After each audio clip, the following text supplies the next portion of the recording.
e trazer esse tema aqui hoje para a gente dialogar um pouco. Foi uma ideia, e aí eu estou partindo do início de tudo, né, para que vocês entendam como é que a gente inventou essa brincadeira, né? O Arthur, ele falou bem de forma espontânea, vamos ver como é que dá essa brincadeira. E aí, mais uma brincadeira cheia de responsabilidade, né, e de muitas preocupações em realmente trazer algo aqui diferente, de um momento, né, de um diálogo bacana. Então, assim, Marcela, que é uma grande companheira de pesquisa também do Programa de Direitos Humanos da UFPE, ela que eu tenho também como uma grande referência aqui em Pernambuco, como facilitadora de círculos, como pesquisadora e uma pessoa bem nata dentro do tema. A gente tem uma companhia boa. Desenvolvemos essa ideia de trazer um evento online, já que tudo hoje está, né? Tudo hoje está muito tecnológico, além dos encontros online, né? Então, trabalho remoto, aula remota, e por que não um encontro afetivo remoto também, né? Já que estamos em um momento que necessita tanto. Em conversa com a Marcela, nós, como também pesquisadoras, o nosso objeto de estudo é justiça restaurativa, né? A gente dá uma ênfase aos círculos de construção de paz também. Então, sentimos a necessidade de trazer aquilo que a gente estuda, aquilo que a gente lê, para compartilhar com as pessoas, né? E aí a gente fazer esse diálogo.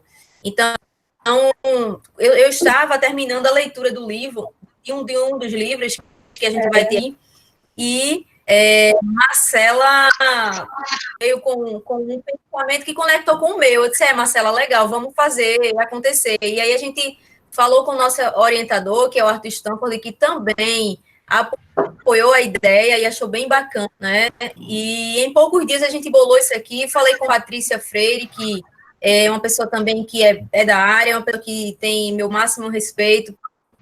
Posso dizer do fundo do coração que Patrícia foi há 10 anos a minha professora. Não que somos velhas, né, Patrícia? Não tem nada a ver com isso, mas assim, motivo para mim de alegria e de orgulho. Que bom que depois de tanto tempo a gente se reencontra, né? A gente convive e pode sim fomentar alguns projetos como este. Então, ela topou, né, ser mediadora aqui, então agradeço, Patrícia, a sua disponibilidade também, assim como Marcelo e Arthur por terem aceitado e encampado essa ideia, e agradeço também aos apoios institucionais que tivemos, né, da SEMAC, da Comissão de Direitos Humanos, do Mundo Jurídico, da UFPE em si, né, do PPGDH, do nosso coordenador Jaime Benvenuto, que liberou que a gente fizesse aí a divulgação, né, nas nossas plataformas dentro da UFPE, enfim. Foi uma ideia que foi bem aceita, né, por várias pessoas. Então, hoje estamos aqui fazer, dar início, tá, a esse diálogo. Eu vou passar a palavra para a Patrícia, ela vai fazer a apresentação dela em alguns minutos e, em seguida, teremos a nossa primeira apresentadora, que vai abordar uma das obras, que é a Marcela Marisa. Então, fique à vontade, Patrícia, e desde já agradeço a todos vocês. Vamos dialogar. Karina, eu que agradeço o convite. É uma honra, né, a gente poder estar compartilhando hoje em dia trabalhos, né, muito gratificante. Você que agora também entrou no ramo acadêmico enquanto professora, vai ver o quanto é gratificante a gente depois reencontrar os nossos alunos e começar a dividir projetos com eles. Né? Então, assim, eu tenho aqui Bruna Pérez, que foi minha ex-aluna e também ela é minha sócia hoje do escritório. Eu tenho outra sócia também, que daqui a pouco deve estar entrando por aqui. Enfim, então, tem alunos que estão aqui assistindo e é muito importante que, às vezes, a pessoa nem se incide como o seu network, né, começa realmente lá na faculdade, né, desde o primeiro período, e eu agradeço demais, para mim é muito prazeroso poder estar aqui com você, fiquei muito honrada com o convite, em nome da SEMAC Brasil também, que é uma câmara que eu sou sócia, né, que está aqui também Estévia Angelim, também está aqui presente, também sócia de lá, também está dizendo que é um orgulho para a SEMAC, e eu endosso as palavras dela, né, apoiar eventos como esse, então que seja também uma outra parceria que se inicie nesse sentido. E, enfim, gente, eu sou advogada, sou mediadora também com formação pelo CNJ, né, através do Tribunal de Justiça de Pernambuco. Atuo, sou sócia de uma Câmara de Mediação, que é a CIMAC Brasil, e lá a gente não só trata de mediação e arbitragem, mas a gente também tem a parte da justiça restaurativa e a parte da constelação familiar. Então, para a gente estar aqui também, dividindo esse espaço do diálogo com vocês, é um prazer muito grande. E aí eu agradeço também a recepção de Marcela e de Arthur, né, então, que já estão aí há muito tempo. Arthur, um nome também aí já consolidadíssimo na área, para debater esse tema, eu tenho certeza que vai ser muito enriquecedor. Eu vi algumas pessoas aqui no chat de início, Karina, falando que estava travando, e para mim não está aparecendo aqui quando vocês falaram, não apareceram. Vocês conseguem ver a minha imagem agora que eu estou falando, ou ainda está com problema? O William está dizendo que para ele está ok. Certo. Pronto. Nossa, Derek também é aluno meu. Bem, gente, então, para todos os alunos aí também, e conhecidos também, fica aí o registro e o agradecimento. Eu vou passar, então, agora, né, a palavra para Marcela Maris, para que ela também se apresente. Marcela vai falar sobre a obra, a primeira abordagem da obra, né, será a Criminologia Crítica e Justiça Restaurativa no Capitalismo Periférico. A gente organizou o evento de modo que um vai ter 10 minutos para falar sobre o livro, e após 10 minutos de fala, de exposição, a gente vai abrir para 20 minutos de debate, certo? Então, a primeira a expor, então vocês vão anotando aí as suas dúvidas ou seus questionamentos a partir da exposição de Marcela, e em seguida a gente vai trocar essa experiência, esse diálogo. Marcela, então, eu vou passar a palavra para que você se apresente, né, e comece, então, o debate com relação ao livro. Bom, boa noite, né, para todos. Eu estou olhando aqui, tem 40 pessoas, né, aqui nesse encontro. Eu nunca pensei que eu teria 40 pessoas dentro da minha grande casa. É um apartamento muito minúsculo, né, e aí, assim, a gente está na cozinha, sala, e, enfim, nunca imaginei que estaria com 40 pessoas aqui dentro, né, mas é um prazer muito grande estar compartilhando um pouco sobre um tema tão relevante, né, o que é o tema da justiça restaurativa, em especial nessa conjuntura, né, que a gente vive hoje de tantas incertezas.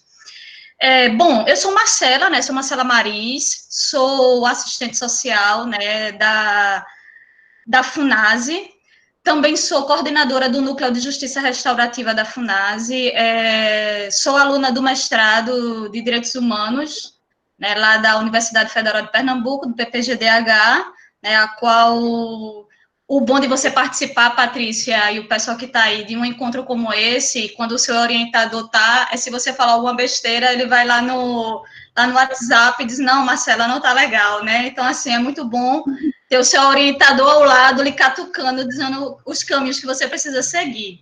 Então, agradecer também a Karina, né? Karina é sempre uma grande incentivadora de tudo isso. E bom, estou feliz em poder compartilhar um pouco, né, do que a gente vem trabalhando, do que a gente vem discutindo, do que a gente vem pensando.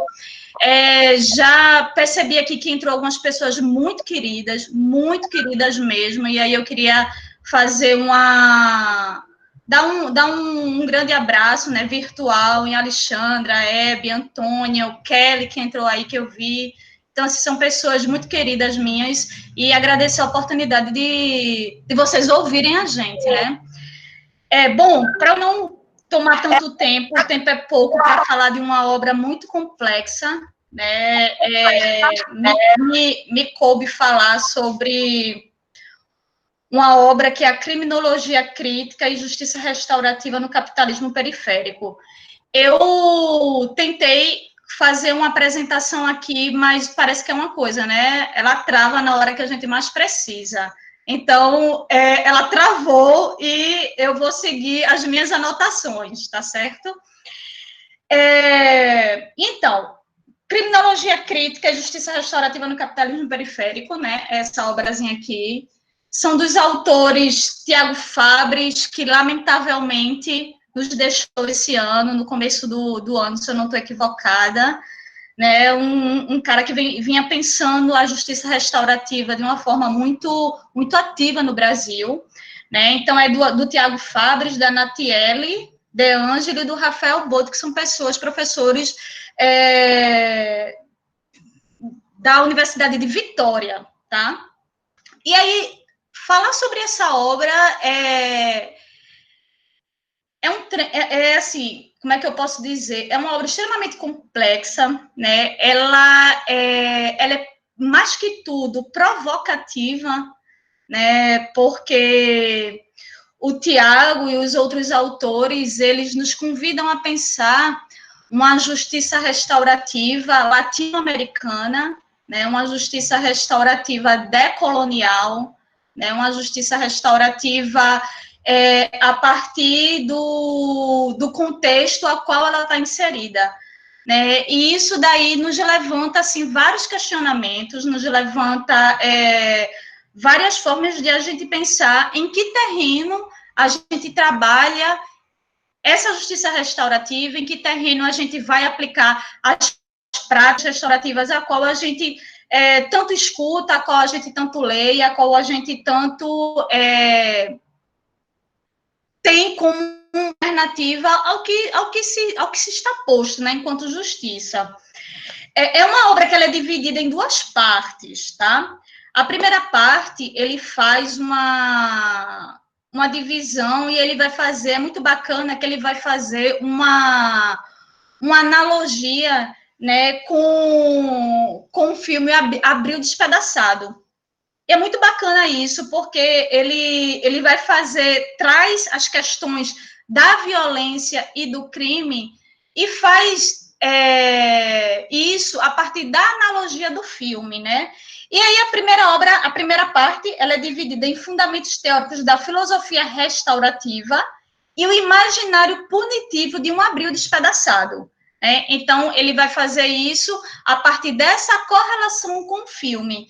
Então, ele vai tratar de uma antropologia da violência, ele vai tratar de fontes imaginárias de violência, e ele vem falar desse crime e dessa violência performatizada, né, o qual, de uma certa forma, marcou e estigmatizou algumas pessoas, né? Então, crime é para algumas pessoas, violência, quem comete são algumas pessoas, né? Então, ele vem tratar sobre isso, sobre essas questões da estigmatização, né?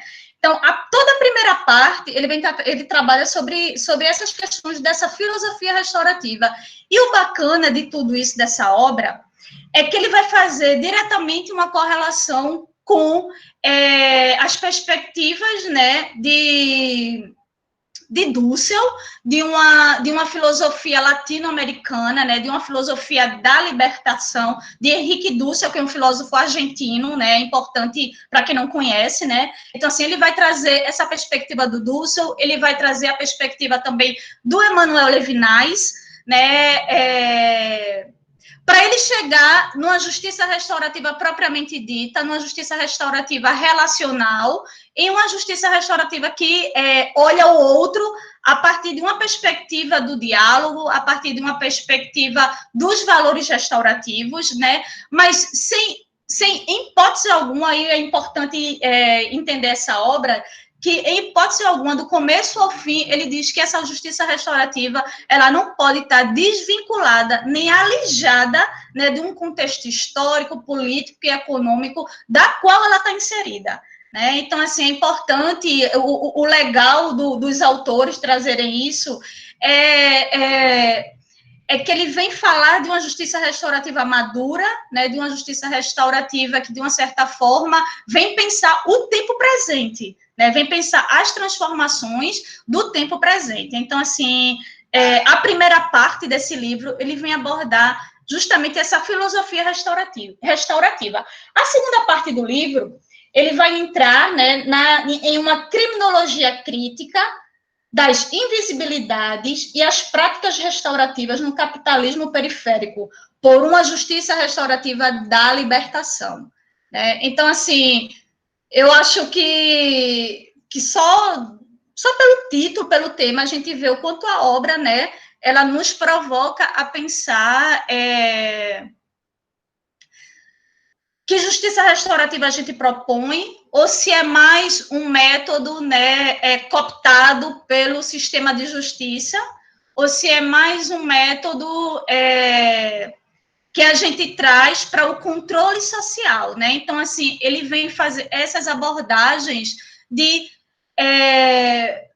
será que a gente está repetindo mais do mesmo? Né? Será que é mais uma alternativa que se coloca?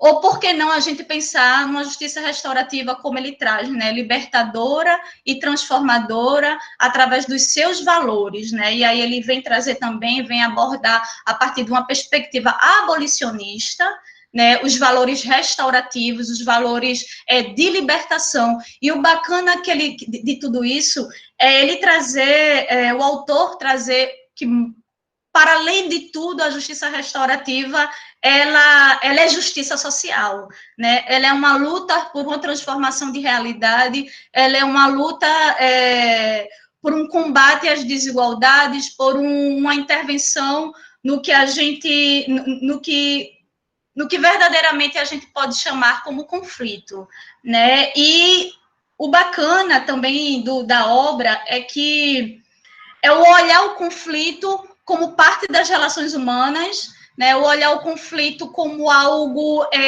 onde que ele precisa de fato acontecer, né, é saudável o conflito, é saudável que se tenha essas questões, né, que ele traz como, ele não traz como tema o nome conflito, mas ele traz como questões difíceis, né, eu acho muito bacana quando ele traz isso. E que o conflito ele precisa ser, sim, encarado de frente, né? Que o conflito ele precisa ser, sim, olhado como algo parte da nossa sociedade e que a gente precisa trabalhar esse conflito. Mas a partir de que marco é que a gente vai trabalhar esse conflito, né? E aí é quando ele vai trazer as proposições, né, dessa justiça restaurativa relacional, mais que tudo, dialógica, né? E o bacana é ele trazer a perspectiva tanto de Levinas quanto a perspectiva de Buber, né? De esse diálogo, de olhar o outro como outro, né? E aí eu acho bacana, eu gosto muito quando o Levinas ele diz que esse outro sou eu, né? Eu acho muito interessante quando o Levinas coloca essa perspectiva da alteridade. Ele diz, eu sou porque Patrícia é porque eu sou, né? E essa justiça restaurativa relacional, né, que o autor, que os autores, eles vêm colocar, eles vêm trabalhar uma justiça restaurativa dialógica. Por ser dialógica, ela é revolucionária e ela é contra-hegemônica. Então, para que a gente não esqueça disso. Porque ela é dialógica, ela é contra-hegemônica, porque ela é dialógica, ela é revolucionária. Né? Então, assim, é muito interessante quando ele traz essas questões. E aí eu acho muito bacana, para encerrar, porque eu acho que meu tempo ele já está estourando, que eu estou vendo aqui o meu relógio. É interessante que ele fala de também. Eu acho que todo mundo que trabalha com justiça restaurativa deveria realmente ler esse livro, né? Ele vai falar sobre os mitos da justiça restaurativa, né? Que a justiça restaurativa, ela de uma certa forma, ela apresenta alguns mitos, né? E isso não é um pensamento dos autores, mas de uma pesquisa que aconteceu, né? O nome da pesquisa é interessante, ela está aí na internet para a gente ter acesso, é Pilotando a Justiça Restaurativa no Brasil. É uma pesquisa que ela foi encomendada pelo próprio CNJ, e aí a Vera Andrade, que é a pessoa que é responsável pela pesquisa, ela vem trazer alguns mitos da justiça restaurativa. E são 5 mitos que ele coloca, e aí eu só quero abordar um, tá? Que aí depois eu abro para o debate e a gente pode falar dos outros mitos, mas eu quero abordar um, que é a formação rápida. Tá? Ele vai falar que a justiça restaurativa, ela não é uma formação rápida, ela não perpassa por uma formação rápida. Quem pensa e quem quer trabalhar com justiça restaurativa, você não é um curso ou apenas uma formação que deixa a pessoa pronta para trabalhar nas perspectivas e nos valores restaurativos, né? Mas um aprofundamento e um tempo e um debruçamento de estudos. Então, assim, mas que nunca é uma obra provocativa, né? Uma obra que faz a gente pensar, uma obra que diz que sim, que a justiça restaurativa ela precisa ser encarada de frente, né? Os conflitos e os temas difíceis, eles precisam serem abordados dentro da justiça restaurativa, né? Então, ela precisa ter um olhar interseccional, né? A justiça restaurativa, a gente precisa falar sobre raça, a gente precisa falar de gênero, a gente precisa falar de classe, né? Então, assim, a justiça restaurativa, ela trabalha esses temas extremamente difíceis, e é isso que ele vem nos estimular, né? A fazer e trazer esse olhar interseccional, né? Um olhar que para além, né, de um terreno frágil, né, mas um olhar onde a gente precisa trabalhar uma justiça restaurativa profunda em seus pressupostos filosóficos, teóricos, e mais que tudo, uma justiça restaurativa dialógica, tá, gente? Então, é isso. Eu sei que a obra, Patrícia, é muito complexa para a gente trabalhar em 10 minutos, mas eu vou deixar aí para o debate, tá, para que a gente possa falar um pouco dela. Tá sem som.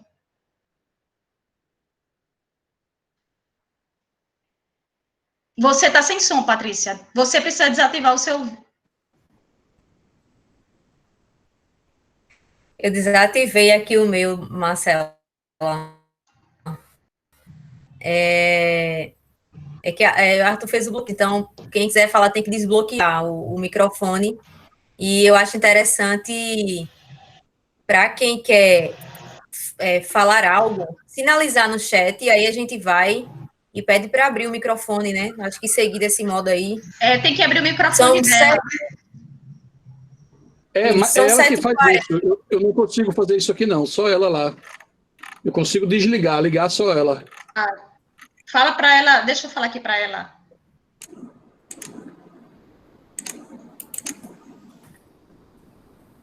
Ela precisa você aperta aí na sua tela, aí vai aparecer um microfone. Você aperta nele, ele libera o uso do microfone. Conseguiu, não? Não, ela não liberou ainda, não. Lado esquerdo do mouse. O lado esquerdo do mouse, você aparece 2 íconezinhos. Um microfone cortado.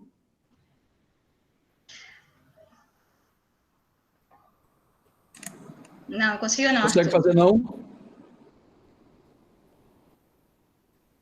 Vamos...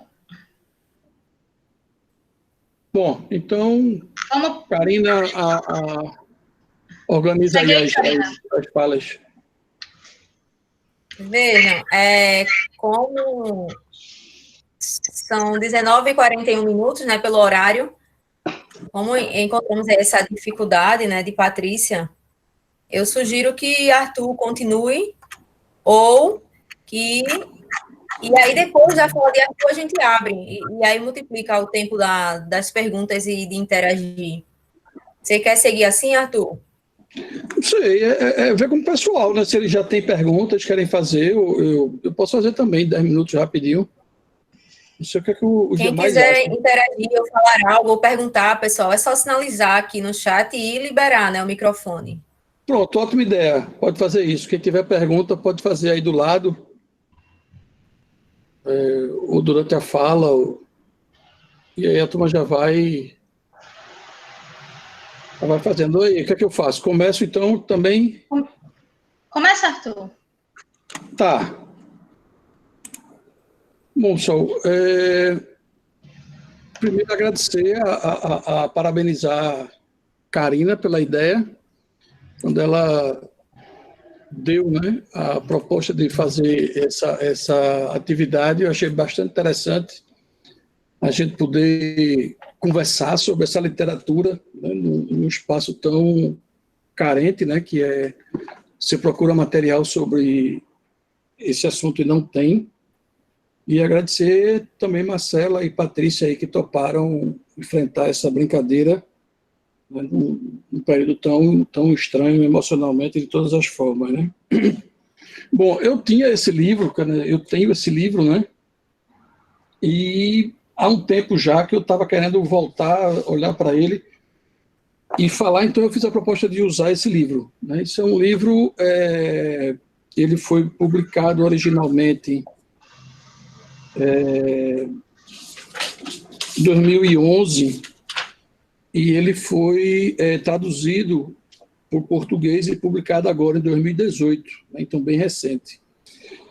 A autora, ela é professora de criminologia, né, na Universidade de Colômbia Britânica, no Canadá, e o livro é bem interessante porque ela explora dados, né, ela trabalha efetivamente. Então o livro começa ela contando como é que entrou nessa, né? Ela como recém-formada, foi convidada para participar e não sabia o que significava, e como foi que ela foi se familiarizando e se conectando com essa coisa da justiça restaurativa. Aparentemente, quer dizer, inicialmente uma coisa bem estranha para ela, como ela conta, né? E que depois ela vai vendo aplicações inesperadas, né? Ou seja, a justiça restaurativa meio que vai atraindo ela e envolvendo ela ao ponto que ela seguiu. Até hoje ela trabalha ainda com isso, né? E tem várias experiências. Então, é um livro que tem o que eu chamo, para mim, o que mais me atrai na justiça restaurativa, né? Que é efetivamente uma relação de teoria e prática explícita e constante. Não é um livro só de uma exposição teórica, né? E também não é só um relatório prático. É incrível assim como ela trabalha isso. E nesse livro, que essa aí é a capa dele, né? Tá para a gente em português. Eu acho que é um livro bem interessante, porque eu diria que ele serve de um livro bem introdutório. Ela aborda assim de uma maneira bem simples. Eu acho que todos os temas centrais que a justiça restaurativa tem, né? E ela sai citando os vários autores. Ela tem conhecimento de quem está aplicando. Ela fala das formas como a justiça restaurativa foi se implementando, os caminhos que a justiça restaurativa tem em várias áreas.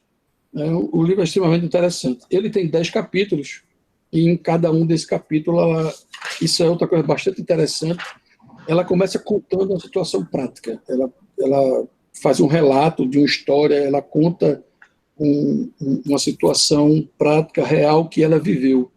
E aí ela começa a lidar com essa história, né, contando essa história, e aí ela vai aplicando os autores, vai colocando a literatura e vai lançando. Então é um livro bem interessante. Ele é informativo, ele é um ótimo livro para uma introdução às ideias centrais da justiça restaurativa, né, e ao mesmo tempo ele é bem denso, teoricamente, em relação a como ela vai mostrando como isso foi acontecendo. Tá, então, nos 10 capítulos, ela começa com uma ideia que ela diz que pretende conversar sobre a relação entre punição, sim, aí está aqui, né? As temáticas centrais, ela trabalha com isso aí, punição e justiça, e aí depois é só no 4º capítulo que ela começa a falar efetivamente de justiça restaurativa. Então, até nisso ela é interessante, né, porque ele trabalha com os modelos, ela vai buscar aquela discussão que tem naquele filme A 13ª Emenda, não sei se vocês assistiram, né? Mas é um filme que relata como foi que se criou essa lógica, né, ou essa mentalidade de se ter a imagem que o cárcere é a melhor solução para restaurar ou para ressocializar as pessoas, né? E aí ela vai, e nessa parte ela trabalha todos esses temas aí, né?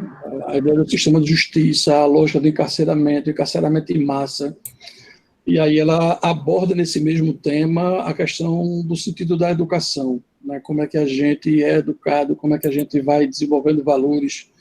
Ela trabalha uma coisa, para mim, extremamente complexa, né? Que é a relação eu e o social, né?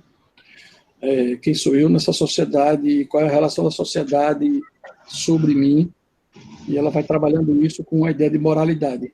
Como é que a gente vai obtendo as lógicas e as perspectivas de moral dentro de uma vida em sociedade. Claro que ela faz isso com bem mais detalhes, mas o meu interesse aqui é mais convencer vocês que é uma boa leitura e é um livro que vale a pena olhar para ele e ver, tanto do lado informativo, né? E tem até aqui um professor brasileiro que ele faz a apresentação e ele diz que esse, para ele, é o livro que salvou ele no curso de Justiça Restaurativa que ele ministra. Ele usa esse livro como um livro central para um curso que ele faz, né? E tem também o professor João Salm, que também diz isso. Ou seja, é um livro bem interessante, introdutório nesse aspecto. E aí, quando ela começa a falar sobre a parte da justiça restaurativa, ela desenvolve a história da justiça restaurativa, né? Ela fala... Bom, o livro ele está muito centrado na relação Canadá, que é de onde ela tira as experiências dela, mas em relação à lógica do que acontece nos Estados Unidos. Então, ela está bem norte-americana, né? Ela não desenvolve muito o lado do que tem na Europa, no Japão, né, em outros países. Então, o livro, isso ela diz bem, né? Ela tá colocando a conversa na relação como isso aconteceu no Canadá e como aconteceu nos Estados Unidos. Mas ela não deixa de citar os autores pelo menos europeus, né? Os japoneses ela nem usa tanto, mas os europeus ela usa. E aí ela conta essa história, né? Que ela diz que pelo menos lá, né, no Canadá, isso começa realmente pelo sistema de justiça, isso começa pela via das formas como o mundo, né, jurídico vai vivendo necessidades de repensar o que é que significava encarcerar e qual a lógica do encarceramento, ou seja, trabalha aquela discussão da justiça retributiva versus restaurativa. Ela tem um quadro bem interessante no meio do livro, onde ela faz uma comparação dos dois, né? Ela tem um capítulo bem interessante sobre as definições, né, da justiça. Sim, ainda na parte histórica, ela lembra que em outros lugares a justiça restaurativa ela começa não pela via estatal, ou seja, o sistema de justiça, mas ela começa pela comunidade, né? E aí ela relata casos de comunidades do próprio Canadá, e ela faz um resgate sobre aquelas questões de tribos canadenses. Aí ela vai falar sobre como é que nos Estados Unidos foi a colonização, como foi a colonização no Canadá, né? E aí como no Canadá os índios foram mais respeitados, nos Estados Unidos eles eram mais tratados como inimigos e isso vem, né? Como você trabalha com a ideia de justiça restaurativa não pelo Estado,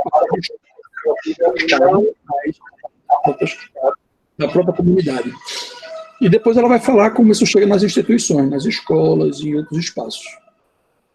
Nas definições é bastante interessante, né? Que ela bota um bocado de gente, diz as várias perspectivas, as várias formas como a justiça restaurativa está colocada e descrita por vários autores.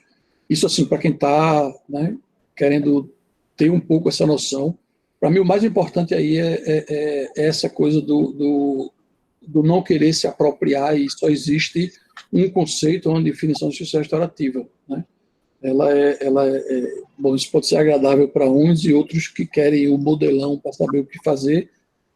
Isso é ruim, né? Porque não tem vá por aqui, que justiça restaurativa é isso, e quem não fizer assim não é. Então, ela propõe que não. Ela até bota os pluralistas, né? Gente que vê até a impossibilidade de você ter uma definição, e os mais que ela chama de puristas, que vão, sim, dizer justiça restaurativa é isso, o que não for, não pode ser. E aí fica, mas é uma parte bem interessante do livro, quando ela fala disso, das definições, e ela bota a história dos valores. E aí me lembra a fala de Marcela agora há pouco, né? Que sim, aí ela diz que tem três ambientes onde você pode pensar a justiça restaurativa, que ela diz que é o ambiente da sociedade, né, a justiça restaurativa como uma perspectiva de construção de uma sociedade, como ela escreve aí, uma sociedade saudável, o próprio título do livro, né? Mas você pode pensar a justiça restaurativa também na questão institucional, né, na questão mais de você conseguir lidar com problemas que toda instituição tem, né? Pensei a instituição no modo geral, as escolas, mais organizações, né? As escolas, os espaços de trabalho e os tantos lugares onde tem disputas, discussões e coisas, e que a perspectiva restaurativa tem também esse lado dentro das organizações. E, por fim, ela propõe a ideia em relação ao valor da justiça restaurativa individual mesmo. Ela vai ter, uma filosofia de vida. Ela escreve assim mesmo. A justiça restaurativa, do ponto de vista individual, ela é uma filosofia de vida, né? Quanto aos modelos, ela bota vários modelos, também na mesma lógica das definições. Ela não chega a propor um modelo, mas ela diz que tem vários, né? E ela sai trabalhando todos eles. Ela cita a Kate Pranis, ela cita a Kay Pranis, ela cita Haldze, ela cita... São vários autores, é bem interessante isso. Barry Stewart, ela diz um bocado de nome de gente bem, né, como é que Molly Baldwin desenvolveu em Massachusetts a ideia de um modelo. Então, resumão, eu diria assim, teria o modelo do ciclo restaurativo, existe o modelo da cultura de paz, existe o modelo dos círculos, a cultura de paz, os modelos vítima, ofensor. Existe outro que é bem interessante. As conferências. Como é? As conferências. Mas esse não, ela nem cita esse não. Ela bota os modelos que ela põe. Conferências de família. Também não, essa aí também não, ela bota mais a justiça restaurativa nas organizações, como foi implementado uma metodologia menonita, a implementação através do governo, a questão da cultura de paz, perspectiva de construção da paz, a forma da Kate Pranis, né, que é pelos círculos, e ela sai citando aí um bocado de forma. Bom, e eu não sei quanto está meu tempo aí, confesso, mas acho que já está bom, né?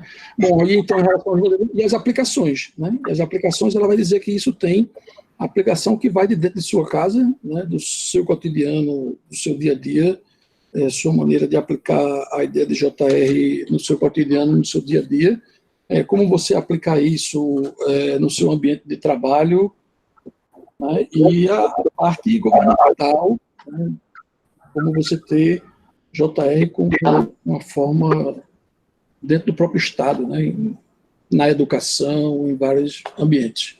Bom, esse é um livro, eu acho que vale a pena, eu recomendo realmente quem tiver aí a oportunidade, dar uma lida, um carinho nesse livro, que vale a pena.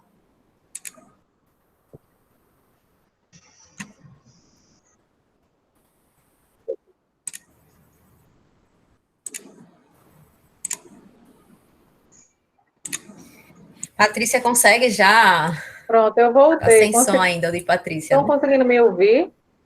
Agora. Sim, Patrícia. Isso. Conseguem me ouvir agora?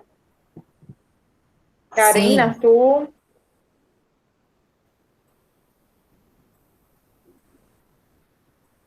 Ainda estou sem som. O meu não aparece sem som, Tá não. com som, tranquilo. Tá ouvindo? Ah, graças a Deus. Sim. Coisas de quem faz ao vivo, né, na internet, plataforma, enfim, adaptações.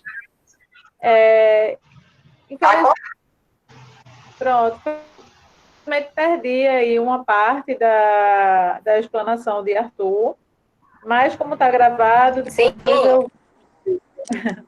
Veja, gente, eu queria registrar a presença de Ivana Malta, né, que é do Brasil também, que está apoiando o evento, e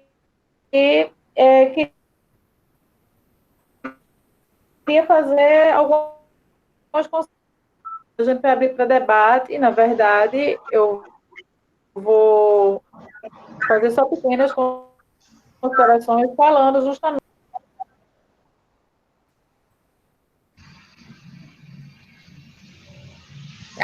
Ela caiu, a conexão dela tá ruim. Isso. Então, vamos fazer o seguinte, né? Isso aí, cara. Vamos abrir um pouco para que as pessoas possam perguntar ou fazer alguma consideração, né? Para também não ficar cansativo 3 falas seguidas. O que é que vocês acham?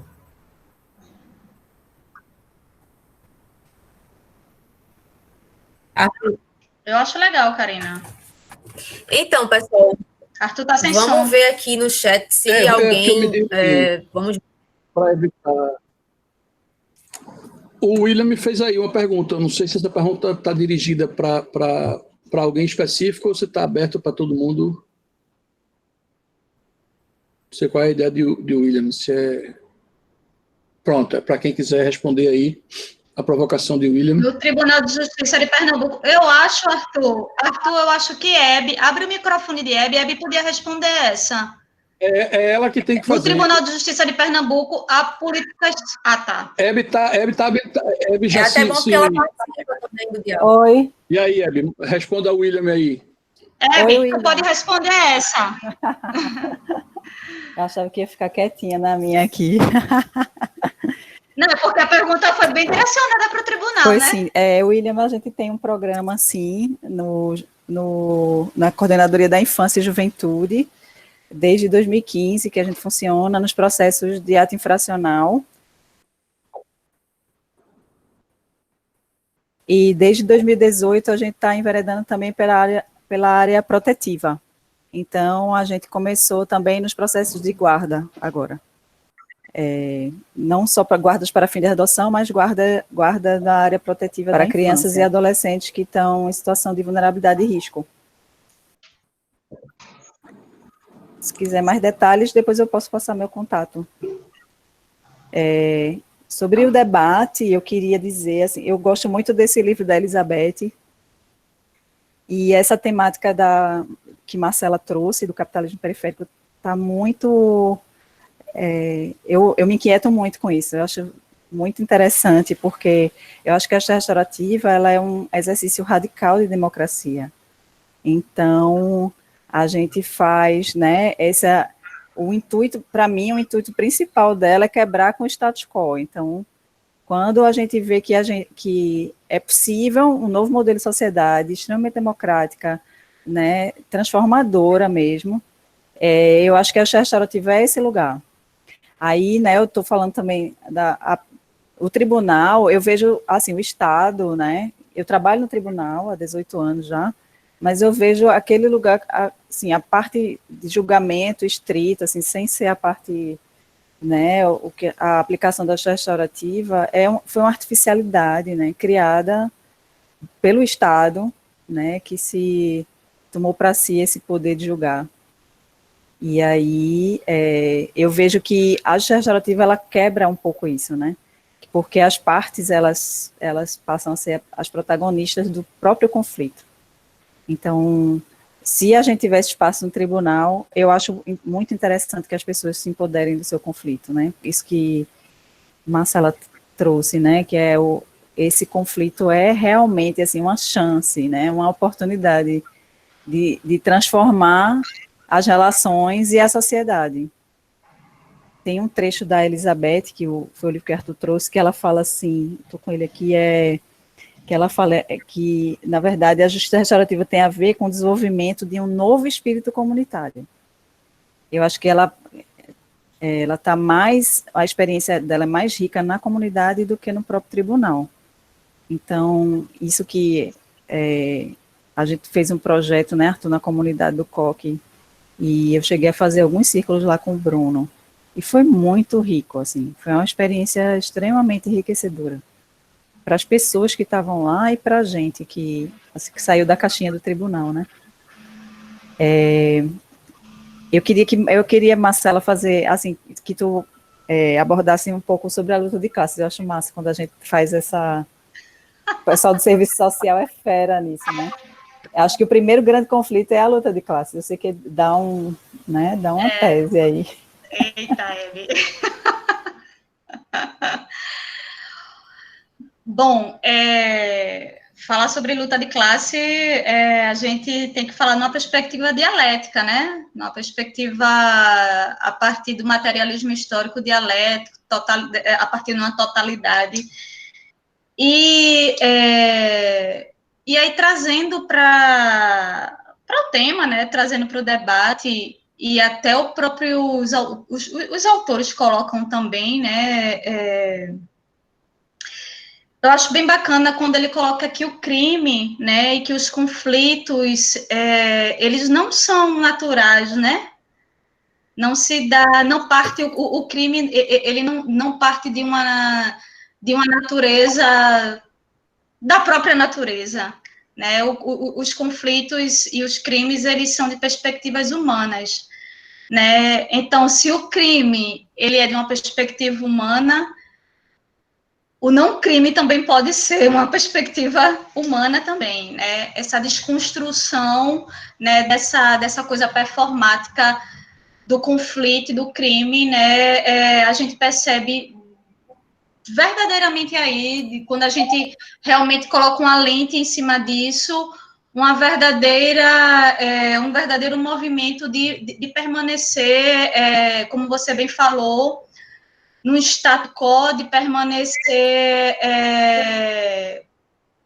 em uma sociedade desigual, em uma sociedade que não gera autonomia, né, nem gera reconhecimento para as partes envolvidas no conflito.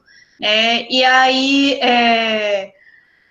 a luta de classe, eu acredito que ela é justamente isso, né? Ela vai perpassar por uma perspectiva de as pessoas, isso eu trazendo para a leitura da justiça restaurativa, né? As pessoas envolvidas no conflito, elas conseguirem, por si sós, né, resolver suas próprias questões, né? Então, assim, que justiça restaurativa como você bem falou, Hebe, né, que justiça restaurativa é essa que está dentro apenas de uma própria estrutura de Estado, né? Então, assim, uma justiça restaurativa onde as pessoas se apropriem, né, porque foi isso que o Estado fez, ele cooptou os conflitos das pessoas, né, e engraçado que o Estado, ele tem uma solução para vários conflitos, né? Então, assim, em tratando, por exemplo, né, de ato infracional. Então, um ato infracional que um adolescente cometeu, sei lá, um tráfico de drogas, né? Esse tráfico de drogas por esse adolescente, ele a resposta dele é a mesma resposta para vários adolescentes. E veja aí que contexto diferente a gente está falando, de que ordem a gente está falando, de que pessoas a gente está falando. Cada adolescente é cada adolescente, cada pessoa é cada pessoa, cada um tem suas histórias. E aí, a justiça restaurativa, ela se propõe a isso, né? Ela se propõe em dar autonomia para os autores dos conflitos, né? Então, assim, não é uma resposta só a todas as pessoas, né? Então, assim, é aquela coisa massificada, né? De solução, né? E e a gente encontrar, e a gente achar que a solução é sempre a pena, né, sobre a pena de prisão, mais que tudo, a pena de uma internação, mais que tudo. Então, assim, a gente está pensando essas lutas a partir disso, né? Então, assim, as lutas de classe, elas se dão no nosso cotidiano, elas se dão no nosso dia a dia, e eu acho que a gente que trabalha com justiça restaurativa, a gente tem que estar muito atenta a isso, né? A gente tem que, nós somos guardiãos da justiça restaurativa, né? Então, assim, a gente precisa estar muito atento às questões de que as lutas, elas se dão no nosso cotidiano, né? E que olhar e que perspectiva eu vou ter em relação ao crime, em relação ao conflito, né? Então é isso, é um debate que a gente passa a noite aqui falando sobre isso. Mas, enfim, é isso. Não sei se a gente pode discutir mais, sabe, sobre essas questões. Gente, eu voltei, tá? Eu caí de novo. Eu não sei nem o que eu falei que vocês ouviram ou não, mas enfim. Quem mais tem alguma pergunta para fazer? Alguma consideração?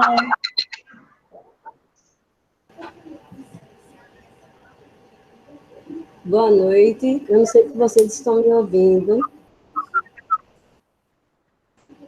Estamos. Eu me chamo Kelly, trabalho na FUNASE, dou apoio na parte pedagógica.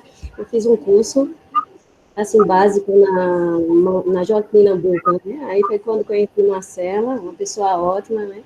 E vejo realmente que a justiça restaurativa, ela é promissória, né? E é preciso realmente a gente saber como aplicar, onde aplicar, né? Aí, como eu estou atuando, porque eu tenho especialização, eu tenho mestrado na UPE, em Nazaré da Mata. Mas aí eu tranquei. A atuação é em educação especial, mas como eu estou dentro agora da FUNASE, aí eu vejo, assim, como atuar realmente a justiça restaurativa nessa parte criminal, né? E como Marcela falou, realmente seria de uma forma, assim, dialógica, né? E que eu preciso realmente, se eu tiver interesse em me aprofundar na justiça restaurativa, eu preciso adentrar mais para ingressar, ter realmente esse conhecimento, né? Se me interessar. Porque, é como ela disse, realmente, não é um curso, a gente precisa realmente se aprofundar mais e ter esse conhecimento. Aí fica essa minha pergunta. Será que realmente resolve mesmo essa justiça restaurativa do lado criminal? Outro. Boa pergunta, né? Ela quer saber se resolve. Boa pergunta. Então, eu posso responder, vou responder bem rápido isso. Pode ser? Pode, Marcela, depois eu complemento um pouquinho. Pronto. Vai lá. Então, eu ia pedir para você falar tem um livro. na parte penal. Como, Patrícia? Eu estou dizendo, se eu queria fazer uma complementação, já que ela vai dizer se resolve ou não resolve, eu queria que ela falasse se resolve, mas não só na parte da penal, né? Porque não sei se você também pode complementar isso, Karina. Até porque estava perguntando aqui no chat e você estava respondendo a questão da justiça restaurativa também no âmbito de família, né? Porque o pessoal tem muito a impressão de que a justiça restaurativa só está ligada à esfera penal, mas na verdade não, vai muito mais além, é muito mais profundo do que isso. E eu acho interessante abordar nesses outros ramos também, no sentido de que também pode ser aplicado. Excelente. Vai lá, Marcela. É uma pergunta que a gente também pode passar uma noite aqui respondendo, mas tem um livrozinho bem fininho, ele estava aqui em cima da mesa, juro que eu não queria falar nele, mas aí veio essa pergunta, um livro da professora Angela Davis, tá, que estarão as prisões obsoletas, né? É uma pergunta que ela faz, estarão as prisões obsoletas? E aí a professora Angela Davis, ela começa falando que a gente, enquanto sociedade, a gente tem no nosso imaginário como se a gente não pudesse viver a sociedade se não existisse a instituição prisão. Então, por que a gente não pensar numa forma, né, dessa instituição ela não existir? Por que a gente acha que a instituição prisão ou a pena de prisão, como pena sendo a pena capital, né, por que ela precisa existir para passar para a gente uma sensação de segurança?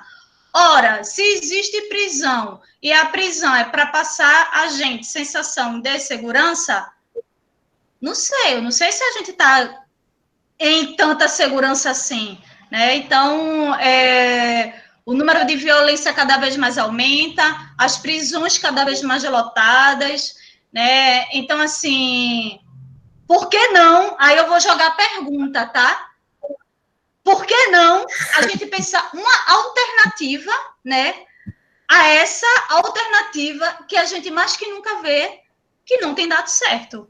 A violência, ela não diminui, as prisões, elas cada vez mais lotadas, o Brasil é o terceiro país que mais prende. Então, assim, de a gente imaginar por que não uma outra alternativa, né? E se a gente for para os dados do IFOPEM, a gente vai ver que as pessoas que estão na prisão são pessoas que cometeram, e aí as advogadas, as pessoas que trabalham com direito, não é que não é minha área de atuação, podem, assim, me dizer melhor, as prisões, elas estão lotadas por crimes contra o patrimônio, tráfico de drogas, né? Então, assim, os crimes contra a vida, elas não são as maiores estatísticas das prisões. Então, assim, de a gente pensar, por que não uma outra alternativa? Então, assim, meio que a gente se estruturou, né, dentro dessa lógica de que a sociedade, ela precisa ter instituições. Dessas instituições, ela precisa ter prisão. Aí a professora Angela Davis pergunta, será que elas não estão obsoletas? Então, assim, aí eu lanço a pergunta, tá? É isso. Para não render tanto. Está dizendo que você acorda. Eu vi. Veja, esse livro aqui, a Elizabeth Elliot aborda bem essa questão também. E ela diz coisas semelhantes a isso aí. E realmente, veja, não é talvez necessariamente a coisa que vai se sobrepor, ou seja, eliminar o critério judiciário, eliminar... Eu acho que a justiça restaurativa ela vem... também não é complementar, né? Mas eu acho que, como o Webb disse, é uma lógica totalmente diferente de pensar a sociedade, pensar mundo, pensar você e pensar como lidar. Eu gosto muito daquela ideia que a Elizabeth também trabalha, você alterar a lógica, né? Se você pensar com carinho, o sistema judiciário, ele está pensando, é um sistema voltado e dedicado ao ofensor. Isso é meio louco, né? Tem uma parte do livro que ela diz isso. Massa. Se você está numa situação, aí vê uma mãe caída no chão, com a filha menor, sei lá, vamos chutar aí, 3 anos de idade, em cima da mãe, e uma pessoa correndo, um ladrão correndo, né? E você viu que foi um assalto e ele esfaqueou ou machucou a mãe. Você vai cuidar de quem primeiro? Né? Aí ele diz, qualquer pessoa, a tendência dela é primeiro cuidar da mãe, né? Cuidar da criança, e depois ver a situação do ofensor. O Estado, ou a estrutura do sistema penal é o contrário. Ele está mais voltado ao ofensor e parece que ele esquece a vítima. Se você inverte isso, a justiça restaurativa, você inverte isso, né? Não uma inversão completa, porque não é que o ofensor vai ser não tratado, né? Mas a atenção se volta mais para a vítima, né? Ele quer restaurar a vítima. E eu uso como um caso mais de exemplo, para deixar isso bem claro, como eu entendo isso, não estou dizendo que é assim, é aquela história de como você vai lidar com uma mulher que foi vítima de um estupro, né? A literatura diz que normalmente ela se põe como alguém que se põe a culpa, né? A sociedade que a gente tem, a lógica, ou normalmente ela se diz que ela estava vestida errado, ela estava no lugar errado, ela deve ter dado um olhar errado e autorizou, ela sempre bota a culpa nela. Então, veja, como você restaura essa pessoa, para que ela possa voltar a se respeitar, voltar a querer bem a si mesma, voltar a andar na rua, voltar a querer sair de casa, voltar a ter uma vida normal, não, porque não vai ter mais, né? Infelizmente, é querer demais. Mas como você restaura essa pessoa no seu cotidiano, pelo menos? Veja, o sistema penal tem que resposta para essa pergunta. Eu acho que nenhuma. Ele nem considera ela. E se considera ela, considera que ele está satisfeito porque, olha, está vendo? Ó, fizemos o nosso papel. Ela está presa, fique aí agora satisfeita com isso. Mas e ela? Em que você afetou a vida dessa pessoa para ela voltar a ter carinho por si mesma, né? Eu acho que a JR, ela faz isso. Isso é muito, para mim, extremamente enriquecedor. É uma loja totalmente nova. Isso eu acho que vale a pena. E é prática, não é só teórica.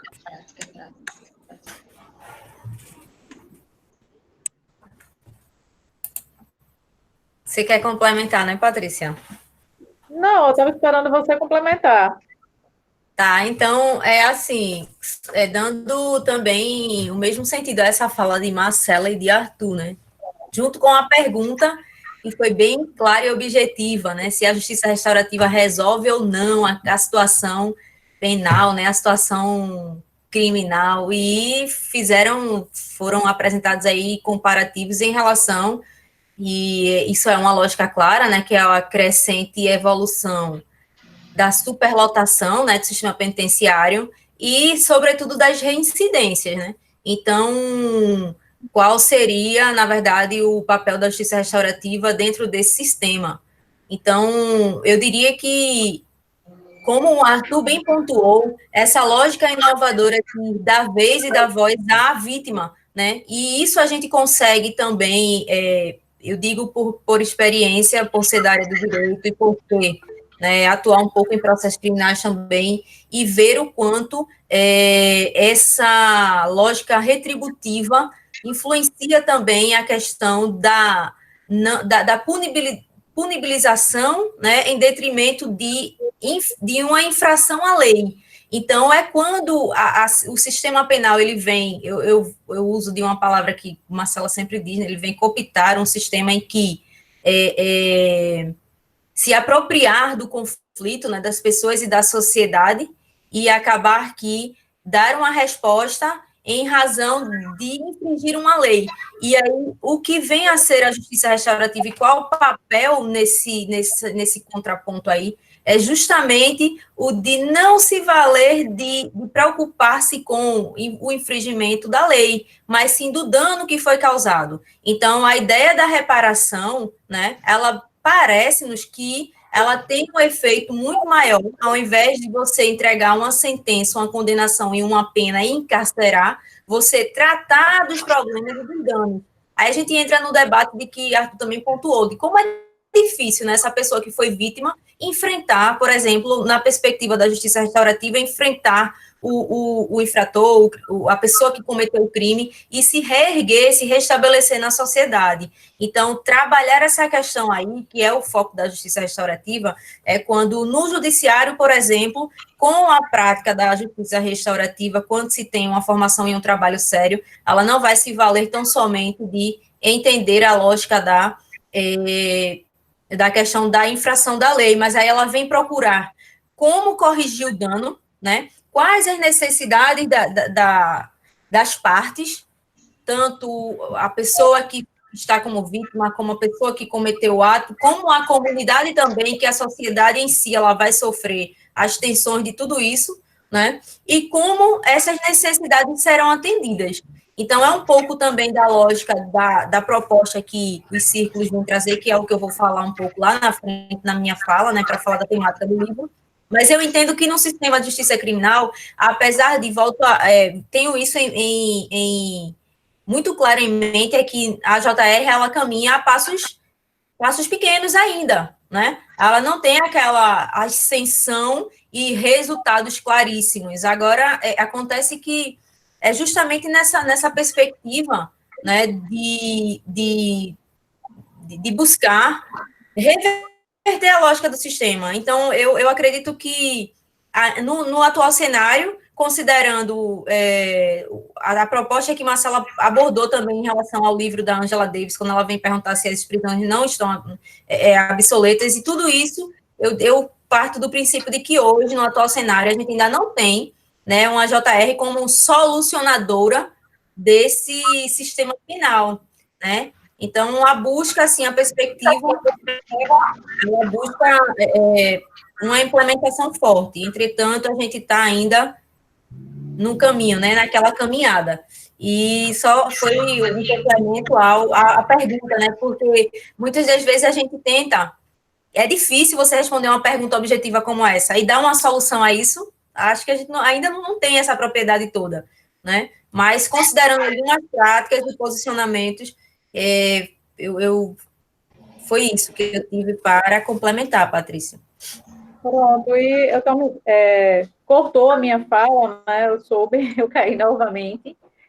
E eu estava falando para vocês, além de estar registrando a presença aqui do pessoal da SEMAC, eu estava falando para vocês justamente a importância da justiça restaurativa nesse quadro que a gente vive hoje, de uma sociedade que ainda é uma sociedade doente, é uma sociedade impregnada ainda pelo litígio, né? E que a questão justamente de como tentar reverter isso e transformar essa sociedade em uma sociedade saudável, como bem propõe o tema do livro que Arthur traz. E essa questão de olhar o outro, né? E até que ponto, tipo, a prisão, o sistema prisional da gente, a finalidade é de reabilitação da pessoa, né? De reabilitar, de restaurar, de integrá-la novamente à sociedade. E que, na prática, a gente vê que normalmente não acontece. A justiça restaurativa vem, além de trabalhar a vítima, né, para que ela também resolva esses danos que foram ocasionados, mas também de dar uma possibilidade realmente de reabilitação aí, verdadeiramente, que a justiça prisional em si, por si só, como hoje, no sistema não está dando. Eu queria só fazer uma provocação, Patrícia, bem rápido, só uma continuidade dessa tua fala, em relação a esse livro que eu citei, da professora Angela Davis. Ela diz que a prisão é uma continuidade do processo escravocrata, tá? Então, assim, para a gente pensar sobre isso, né? Ela, inclusive, na 13ª emenda que Arthur aí falou, ela vai dizer que a prisão é uma continuidade do processo escravocrata. Então, assim, para a gente pensar para quem são as prisões, né? Para quem foi feito, para quem foi construído. Então, assim, só para a gente pensar, uma provocação. Tá ótimo, tá certo.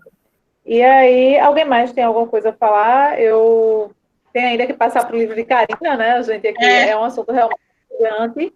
E aí, a gente acaba se empolgando aqui, mas a Karina ainda tem um livro para poder abordar e aquecer ainda mais esse debate. E aí, Jaqueline Lima está falando, que eu gostaria que vocês falassem um pouco sobre... Peraí, agora o chat cortou aqui. Já pode fazer algum comentário? Esse tema aí é centralíssimo. A JR na violência doméstica. Isso Sim, é um tema bem pertinente, tendo visto que houve um grande aumento da violência doméstica agora com o Covid, né? Pois é.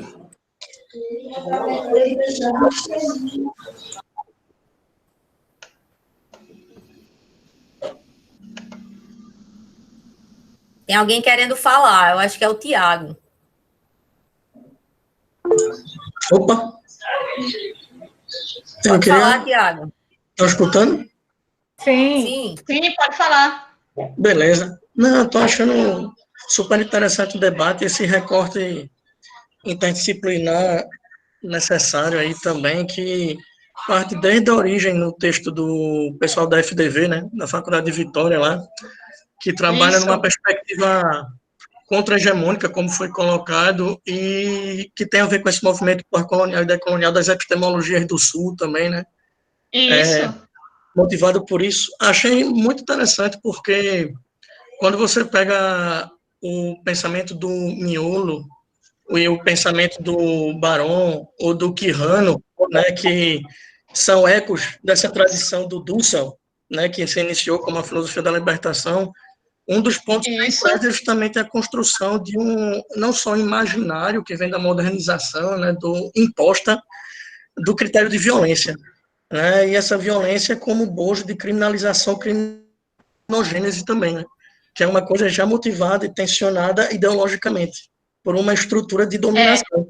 Aí eu achei interessante, depois pegando o link dessa explicação de vocês, muito bem pautada e né, bem iluminadora, eu achei interessante também quando perguntaram a questão da perspectiva, por exemplo, sociedade baseada em estruturas de domínio, como a gente vê em Bourdieu, né, também numa fundamentação de que essa lógica retributiva, ela reproduz, a partir do hábito, um campo de disputa, né, que é socialmente articulado pelas instituições, e nessas instituições se manifesta através dessa percepção, digamos, não notada e, ao mesmo tempo, reproduzida por nós no cotidiano. E a perspectiva da justiça restaurativa vem a iluminar, né, como nossa amiga aí colocou, dar uma lente completamente distinta a essa posição.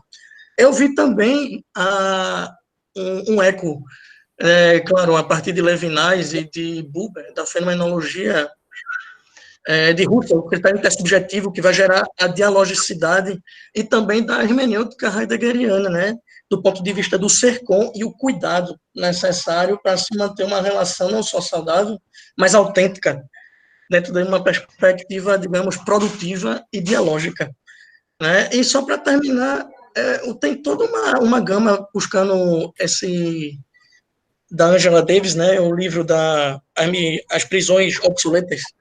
Você vê a miséria das prisões do Luc Lacan, né,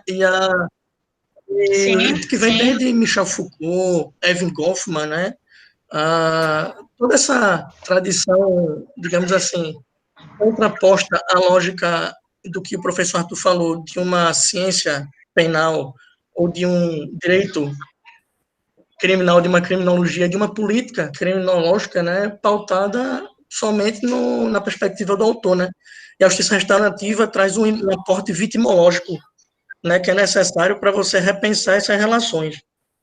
Então, eu só tenho a agradecer, estou achando bastante interessante, e eu acredito que a dimensão principal da justiça restaurativa não é a solução em si, mas trazer a gente para um outro horizonte de sentido que é possível transformar e mudar não só as relações intersubjetivas, mas a sociedade como um todo. Em que sentido?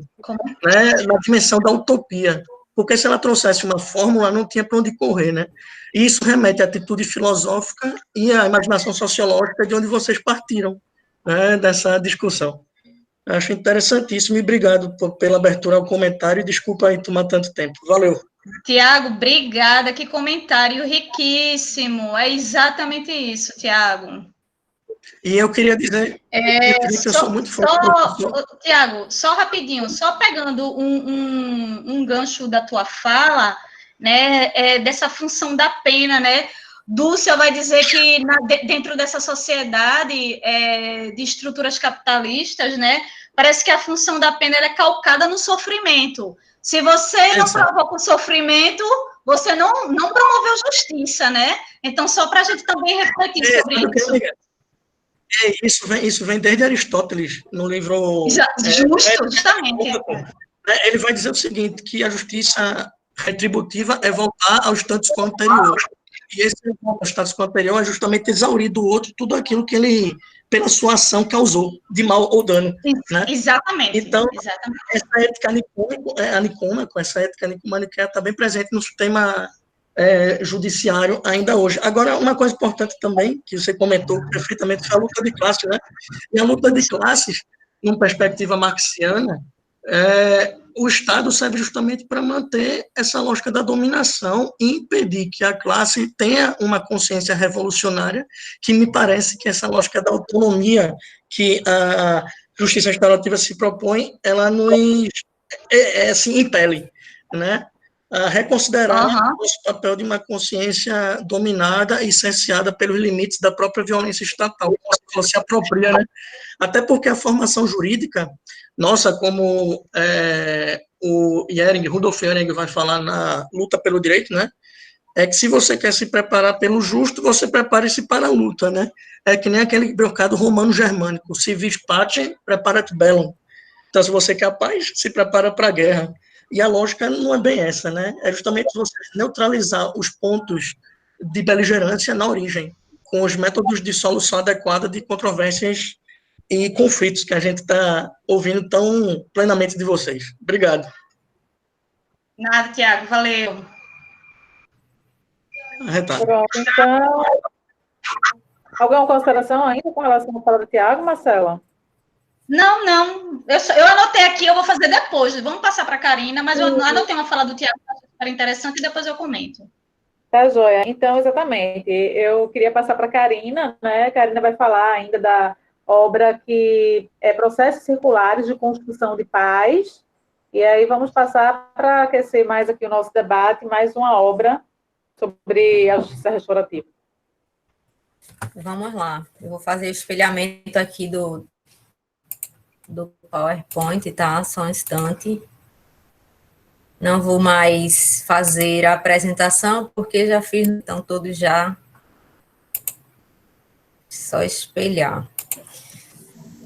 E dizer que é um grande desafio, né? Depois que Marcela e Arthur trouxeram aqui as explanações das obras deles, né? Complementar esse diálogo com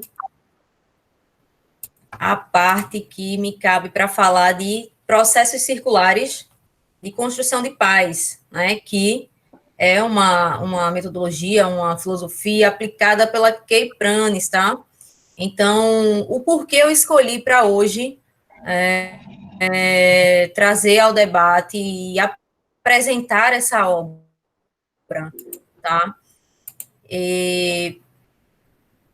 Antes que eu inicie, de fato, digam, por favor, se estão conseguindo me ouvir, se aparece o material na tela. Parece, Está aparecendo, Karina. Está tudo ok. Tudo certinho, né? Pronto, então vamos lá. Antes da execução, né, de começar a projetar esse meio de diálogo. Oi? Alguém falou algo? Não, né? Bem, foi a partir da leitura desse livro, né, não sendo o primeiro, eu pesquiso na temática da justiça restaurativa também, faz parte da minha dissertação no mestrado, mas surgiu, sim, da leitura, né, desse livro também. É um livro fininho, tá? Um livro bem de fácil leitura, ao passo que ele é bem atrativo, tá? Então, assim, eu indico demais a leitura desse livro. É um livro que você consegue entender fácil, e a Kay Pranes, ela foi feliz demais em sintetizar, sistematizar, né, esse processo circular, que também vem através da filosofia da justiça restaurativa. Então, foi um livro que me tocou bastante. Ele tem uma dinâmica muito boa, porque ela vai falar um pouco da teoria, né, do que é o processo circular, de qual é o propósito dela enquanto autora e enquanto instrutora e facilitadora de círculos. E aí ela faz uma apresentação de como esse movimento vem crescendo, né, de uma forma internacional, nos Estados Unidos, e na Austrália e aqui no Brasil também, de como é que vem sendo essa implementação do propósito, e traz um pouco também da experiência de vida dela. E o livro, ele vai trazer a teoria e, como bem aborda aí, né, apresentável na capa, vem trazer a prática. Eu me identifiquei bastante com essa obra, porque eu sou muito da visual e de entender as coisas de uma maneira mais prática mesmo. Eu tenho dito que a teoria ela é muito boa, mas se não se aplica na prática, fica com falhas. Então, o processo circular de Kay Pranes, né, ele vem ser uma metodologia que, na prática, funciona perfeitamente. Então, assim, ela começa o livro, né, trazendo um contexto histórico de como é que os círculos eles, a partir de uma ideia de processos de círculos, eu diria, tradicionais de comunidades indígenas, né, de grupos indígenas e aborígenes, ela vai trazer lá a ideia de que antes a sociedade, esses povos, por exemplo, eles sentavam-se em círculos para resolverem seus conflitos, para falar das emoções, para resolverem questões familiares, e que essa prática, né, ela vem trazer algo que ela vai completar o antigo com o novo, isso considerando e comparando com a atual sociedade.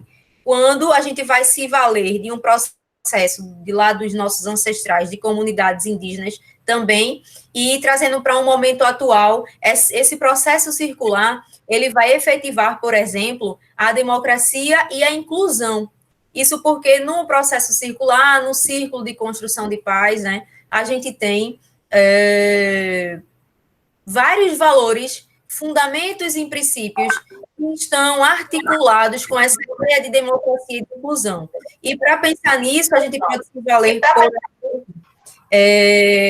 da voluntariedade em que as partes estão submissas, né? É um processo que vai se valer de questões voluntárias, não é um momento ou um ato que é feito por obrigação, tá? É um encontro em que vai existir a liberdade, né, em que as pessoas vão ter ali um momento de acolhimento, um momento de fala, um momento de respeito, um momento de conexão. Então, esse processo circular, esse círculo de construção de paz, ele traz aí essa ideia de autonomia mesmo das partes, isso levando de um modo mais prático. Então, a Kay Pranes, né, a autora, como está bem mostrando aí nessa primeira lâmina, a autora, ela é uma grande referência, né, com mais de 30 anos de trabalhos desenvolvidos na temática da justiça restaurativa, sobretudo na implementação e na efetivação dos processos circulares de construção de paz. Kay Pranes, ela tem como propósito facilitar e conseguir conectar as pessoas, tá, através do movimento do amor. Então, ela, como mãe e ativista comunitária, ela desenvolve trabalhos em centros comunitários e em instituições nos Estados Unidos e, sobretudo, na cidade de Minnesota, nos Estados Unidos, né? Ela desenvolve vários trabalhos e fica reconhecida internacionalmente com esta metodologia. No livro, né, nessa obra, eu mudei o slide aí, eu acho que vocês conseguem ver, eu trouxe um pouco do que é que o livro apresenta. Se vocês verem nesse diagrama aí, eu trago o ponto 1, 2, 4, 6, 8 e 10. Vocês estão vendo que a gente não tem uma sequência 1, 2, 3, 4, 5. Eu não fiz isso por quê? O que é que tem nesse livro? Eu pontuei os principais números aí que são correspondentes, tá, aos capítulos do livro, ou seja, no primeiro capítulo ela vai falar sobre a tradição, ela vai recuperar as origens, né, o tradicionalismo de povos aborígenes e indígenas que vão se valer desse processo circular, tá? E no capítulo 2, por exemplo, ela vai falar um pouco dos círculos na prática. No capítulo 4, vai falar dos fundamentos do círculo, né? No capítulo 6, ela traz um pouco dos elementos chaves, tá?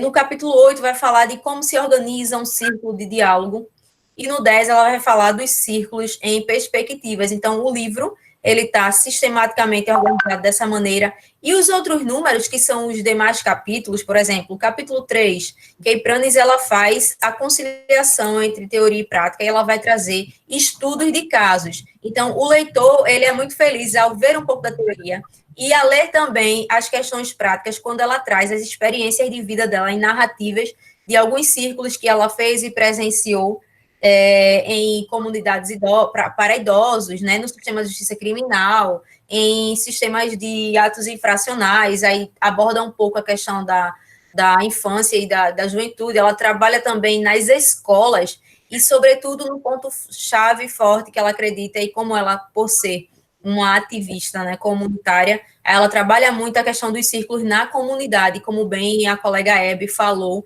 que tem uma efetividade muito boa, inclusive ela trouxe também a prática, né, de um projeto que foi feito no COC, aqui no bairro de Recife. Então, Pranes, ela traz nesse movimento aí a sistematização dos capítulos e os estudos de caso. Por isso que eu também indico demais essa leitura, porque vocês vão conseguir entender para além da teoria. E uma das coisas que, desde o início lá da minha fala, de quando eu vim trazer a ideia desse projeto aqui nosso, desse encontro de diálogo nosso, eu complemento com uma das frases que compactua demais com o momento que a gente está com o momento que a gente está enfrentando, né? E o porquê a gente abordar um tema desses e fazer um diálogo dessa maneira. Tem, por exemplo, a justificativa na seguinte frase: somos testemunhas dos danos decorrentes de nossa desconexão e também do poder de cura que a conexão tem quando se faz sentir.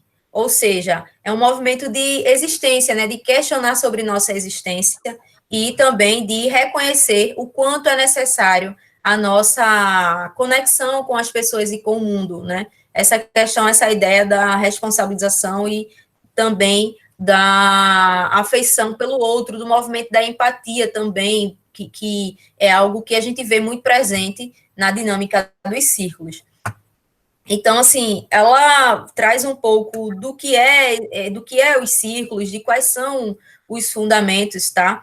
E a gente tem, por exemplo, né, o que são os processos circulares de construção de paz e quem ganha o quê e como, né? Como é que esses processos importam. Então, é uma metodologia que é aplicada no sistema de justiça do Tribunal de Justiça, né? É aplicado também nas questões de conflitos entre pessoas nas suas relações de trabalho e também nas escolas tem um papel importante quando é necessário que a gente venha a romper com um modelo de reunião, né? Um modelo de reunião que a sociedade da gente construiu em que uma pessoa fala e as outras escutam, respondem e obedecem. Na dinâmica do círculo, a gente consegue romper com as características sociais do poder e do controle, né? Poder e controle em que o Estado da gente faz com que gere-se mais violências e conflitos. Então, na dialógica dos círculos, né, a gente tem aí um movimento de respeito à democracia e à inclusão, e que no processo vai existir a liderança compartilhada, eu poderia dizer. Então, todas as partes que estão ali envolvidas, elas têm, né, a possibilidade de estarem no movimento sem hierarquia. E é isso que faz com que as pessoas se sintam confortáveis para falar dos seus sentimentos, dos seus medos, dos seus erros, das suas angústias, e a partir disso aí tentar construir uma reparação a tudo aquilo, né? Se for, por exemplo, em um círculo que vai se valer do diálogo para reparar algo, né? Então, o livro ele traz também os modelos, né, de elementos-chave de um círculo. Aí a gente vai ter, por exemplo, a cerimônia, o bastão de fala, o papel do facilitador, né, as orientações, o processo decisório e consensual, como elementos-chave. Mas aí, para quem nunca viu essa palavra, ou para quem nunca viu a construção de um círculo, ou participou, que isso não é algo extraordinário, é uma coisa bem comum, principalmente no âmbito do direito, vem crescendo muito, mas a gente tem uma parcela, por exemplo, da sociedade, em se tratando de grupo de advogados, que não sabem nem o que é que se diz quando o tema é justiça restaurativa. Eu não sei nem o que é isso. Círculo de construção de paz, o que é isso? Eu não sei que movimento é esse. Então, ela, de forma bem dinâmica, apresenta os tipos de círculo também, tá? Quando ela vai falar de diálogo, de compreensão, de restabelecimento, né? Então, tem também círculo de sentenciamento, círculo de apoio, círculo de resolução de conflitos. Esses círculos, né, eles vão ter uma proposta que vai ter como ideia principal, né, o desenvolvimento de plano e trazer a ideia de um senso de unidade, tá? A gente vai se valer também de uma reunião por um conhecimento mútuo, tratar da visão de problemas, e aí a gente vai trazer a questão de qual é o conteúdo que vai ser abordado nesse círculo, né? Como é que vai se dar essa organização. A construção de entendimento e confiança, que também é um elemento base. Então, Kay Pranes, ela apresenta a ideia do círculo, vai ser 4 elementos relacionais dos círculos, tá? Então, basicamente, nessa ideia de democracia e de inclusão, nessa ideia de romper com o modelo de hierarquia em que as reuniões da sociedade atual vem desenvolvendo, em que tem uma pessoa que vai ditar e a outra que vai obedecer, e isso é um modo em que, por exemplo, se a gente for levar para as questões da aplicação, né, e das técnicas tidas no Poder Judiciário, quando a gente vai, por exemplo, a alguns projetos analisar e percebe que as partes elas não saem conformadas, elas apenas entram num acordo porque aquilo ali parece que o conciliador ou o mediador fez com que fosse o caminho. Então, eu volto também ao que Marcela traz muito em relação ao lugar e o papel do Poder Judiciário, sobretudo dos advogados, dos auxiliares da administração da justiça, quando se fala em tocar, né, e desenvolver a prática restaurativa dentro do tribunal, para que isso não seja, né, uma alternativa que venha a ser cooptada e seja uma coisa a mais que veio a ser levada ao fracasso, porque a gente tem como consequência, por exemplo, a falta de suporte e de formação específica do profissional ou do facilitador. Mas aí a gente entra também no debate em que o colega Tiago trouxe, que é, por mais que o facilitador tenha a técnica correta, ou seja um ótimo facilitador, ou as partes estejam bem,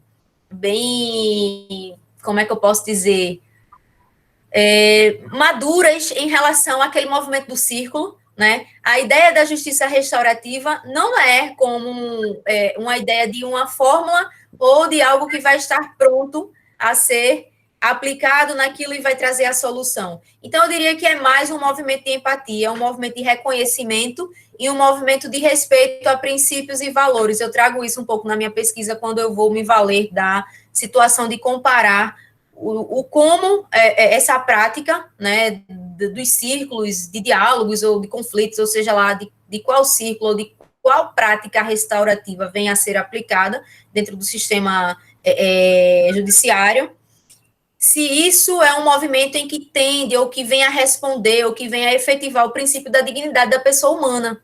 Eu vejo que é algo que está muito ligado a princípios e valores, tá? Então, é uma oportunidade que as partes têm de se reconhecerem, de se responsabilizarem, ou de conseguirem, sim, uma autonomia. Trazendo um pouco ainda para o que eu entendo, vejo e pesquiso e vejo na minha prática, né? No sistema de justiça criminal, por exemplo, quando a gente tem, eu pesquiso um projeto que tem no TJPE, que é na vara de penas alternativas, e alguns depoimentos e falas dizem o seguinte, e é uma realidade, a gente está diante de um sistema retributivo de pena, e de um sistema em que relega a vítima a segundo plano, você não ver a vítima de um processo penal, por exemplo, aparecer no processo, a não ser através de uma intimação ou de uma obrigatoriedade para comparecer nos autos, né? E ainda mais e sobretudo em relação, né, ao réu também, né? Então, o réu ele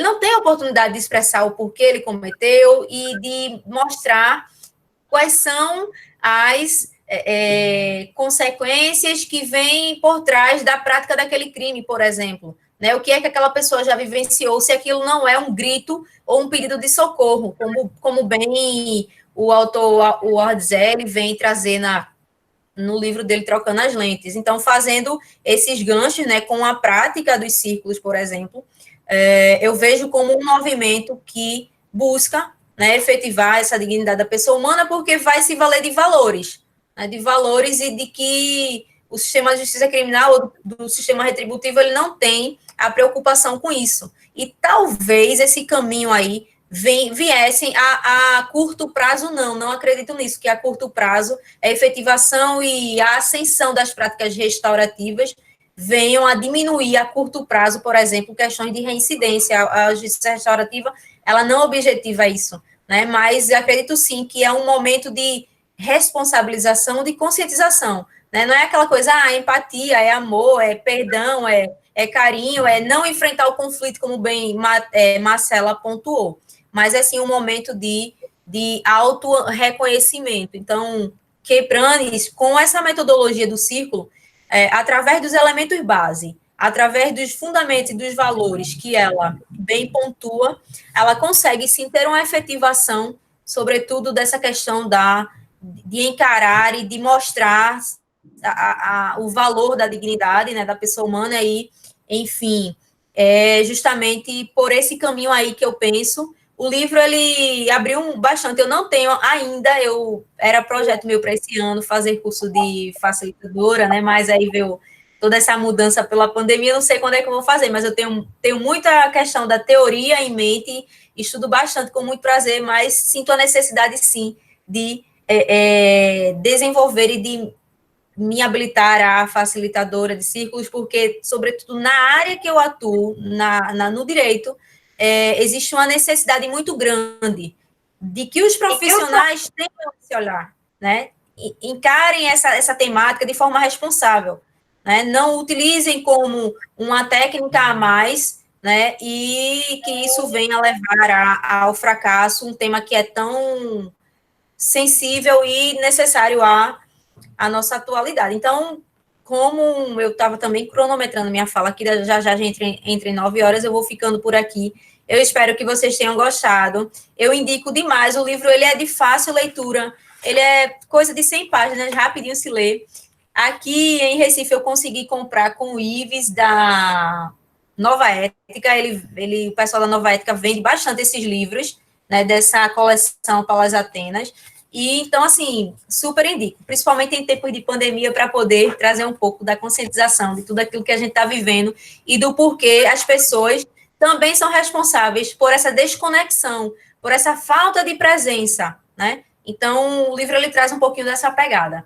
Espero que vocês estejam gostando e vamos continuar aí o diálogo para a gente entrar nas considerações finais. Muito obrigada, estou muito feliz e agradecer a todos que ficaram até agora. Agradecer mais uma vez a Marcela, a Patrícia e também a Arthur pela confiança. Como bem Marcela falou no início, é um desafio, né, Marcela? Orientando, falando ao vivo assim, e o orientador do lado. Então, é muito gratificante ter esse apoio, né, de Arthur e ter essa crença na nossa pesquisa, no nosso trabalho, na nossa responsabilização. Muito obrigada a todas vocês. É isso. Foi perfeita a fala, Karina.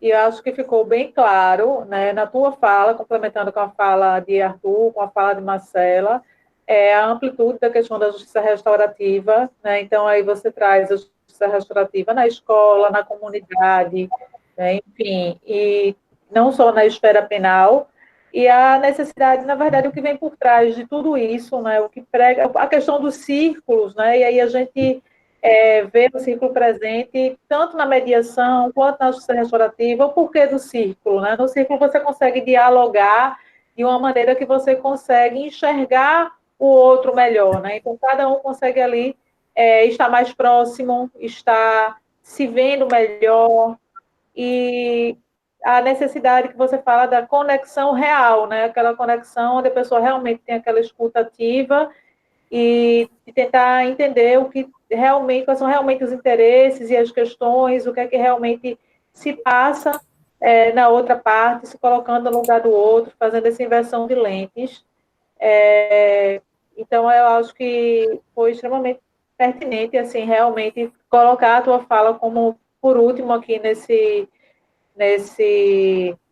debate aqui, nesse diálogo aqui que a gente está tendo, porque vai trazendo essa dimensão e, na verdade, o que se busca, né? O que se busca é um olhar diferenciado para as pessoas, né? O que se busca é tentar entender o outro e tentar entender, às vezes, a si próprio, né? Enfim, que, às vezes, a pessoa tem dificuldade até mesmo de conseguir entender os seus próprios sentimentos e quanto mais o do próximo, né? O do outro. E a grande questão aí é feito o que você falou, e é uma coisa que eu acho que preocupa e é uma inquietação de todo mundo que trabalha, não só com justiça restaurativa, mas com todos os outros métodos adequados de solução do conflito, é essa questão da aplicação, né? A preocupação de estar aplicando, acreditando naquilo que está aplicando, estar aplicando da forma adequada, ter realmente aquela escuta ativa que tanto é necessário da pessoa que está fazendo. E porque se não for feito da maneira como deve ser feita, como foi planejado para ser feita, então aí os resultados, eles não são os resultados esperados, mas não por deficiência ou problema do método, mas sim pela forma como está sendo praticada. Eu acho que esse é o grande desafio nosso aqui, de estar fomentando essa sementinha em cada um que está aqui escutando, é o grande desafio de todo mundo que está encampando esses métodos todos, de disseminar e de levar isso para frente e de fazer com que venha cada vez mais ganhando proporções. São mudanças, e mudanças que paradigmáticas de uma sociedade, né? E não é fácil a gente mudar a cultura, mas é justamente através de encontros como esses, de reflexões como essas, e passando e lutando um pouquinho, passo a passo, que a gente vai conseguir ir transformando a nossa sociedade, né, para uma sociedade realmente que seja mais saudável. Então, assim, eu queria agradecer demais, assim, a vocês pela oportunidade de ter participado aqui desse debate também, super enriquecedor, dessas 3 falas, dessas 3 reflexões. Agradeço meu nome, agradeço o nome também da SEMAC, e, enfim, fica aqui aberta para as considerações finais de quem ainda que de vocês ou de qualquer outra pessoa que esteja aqui nos assistindo e que queira também falar alguma coisa. Queria só... E aí? Fomos iguais. Peraí, deixa eu só propor uma coisa antes das pessoas saírem, que eu estou vendo aqui. A ideia dessa construção aqui, desse diálogo, ela pode sim se multiplicar. Eu estou vendo que aqui a gente tem várias pessoas que são também da área da justiça restaurativa, do direito, da psicologia, do serviço social. Então, que esse espaço aqui seja um espaço aberto. Começou por mim, Arthur e Marcela, mas pode sim se propagar aos demais. Eu vi aqui que Eber, inclusive, sugeriu um novo tema. Eber, entre em contato com a gente para que a gente possa organizar um próximo encontro. E quem tiver interesse em debater alguma obra, o porquê debater através de uma obra?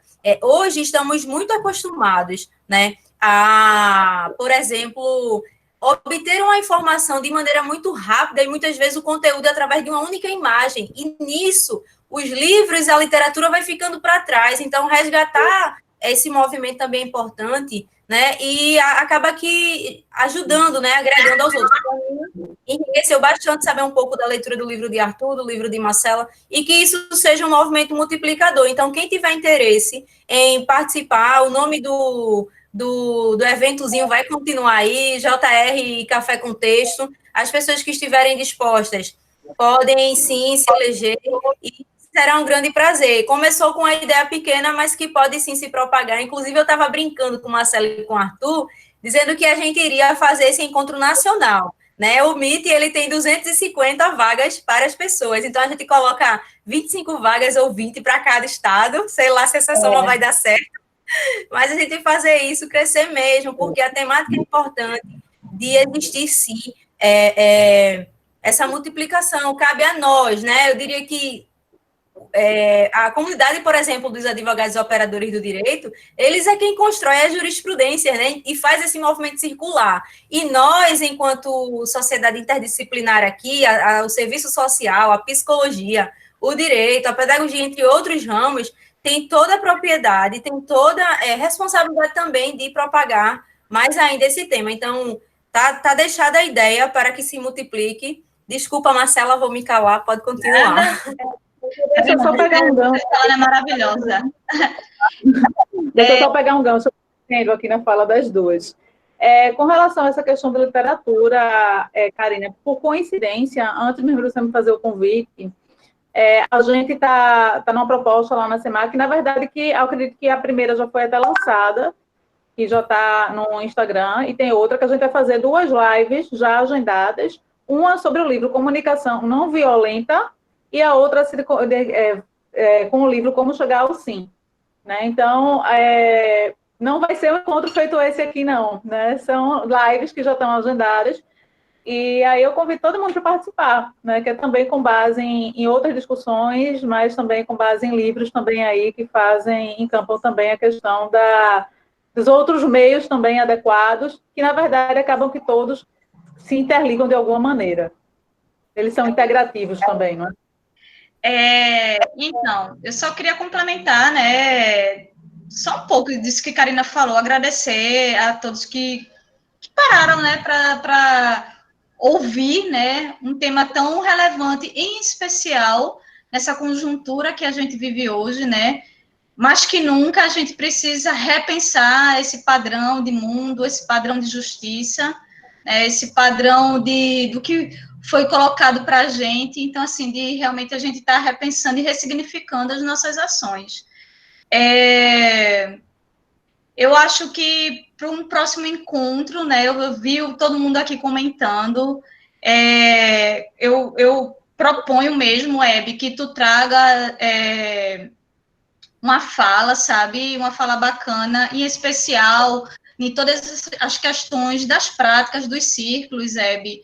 É bem interessante, eu acho que a fala de Karina, por último, foi justamente para fechar essa conexão, né, do nosso raciocínio, né, de trazer as perspectivas da justiça restaurativa, o seu pensamento teórico, junto com as suas práticas metodológicas. Então, assim, eu acho que a gente podia estar ampliando isso, né, Karina, trazer uma turma aí que tem feito um trabalho pioneiro aqui em Pernambuco. Pessoal, eu vi alguns comentários sobre o Tribunal de Justiça, né, e o trabalho que o tribunal tem feito em relação à justiça restaurativa, mas aí eu queria falar da FUNASE, né, a gente está com a FUNASE desde do ano passado, e agora no começo do ano, dando sequência, a gente instituiu o Núcleo de Justiça Restaurativa, né, onde o objetivo da instituição é que todas as unidades socioeducativas da FUNASE do estado de Pernambuco desenvolvam práticas restaurativas, né? Então, assim, pensar que o próprio SINASE, ele já preconiza isso, o próprio CNJ, ele faz essa orientação, né? Então, assim, a FUNASE, ela pontua, ela dá esse pontapé em iniciar um processo de práticas restaurativas dentro do seu próprio ambiente de trabalho, para que essa medida socioeducativa, ela, de uma certa forma, seja uma medida protagônica, uma medida de autonomia do próprio adolescente, né? Então, assim, a gente pensar como é que tem sido essa medida socioeducativa, e nada mais autônomo e protagônico como trazer a justiça restaurativa para o dia a dia das medidas socioeducativas, sejam elas de internação ou de semi-liberdade. Então, assim, só complementando isso que a Karina falou, de a gente estar pensando outro momento como esse, né, de a gente trazer pessoas que no seu dia a dia têm levantado a bandeira da justiça restaurativa.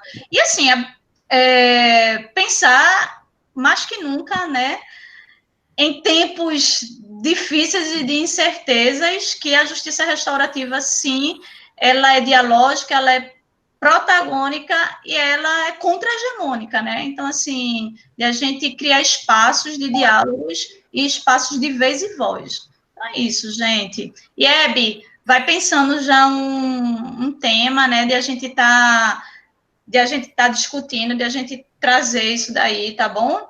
Então, é isso.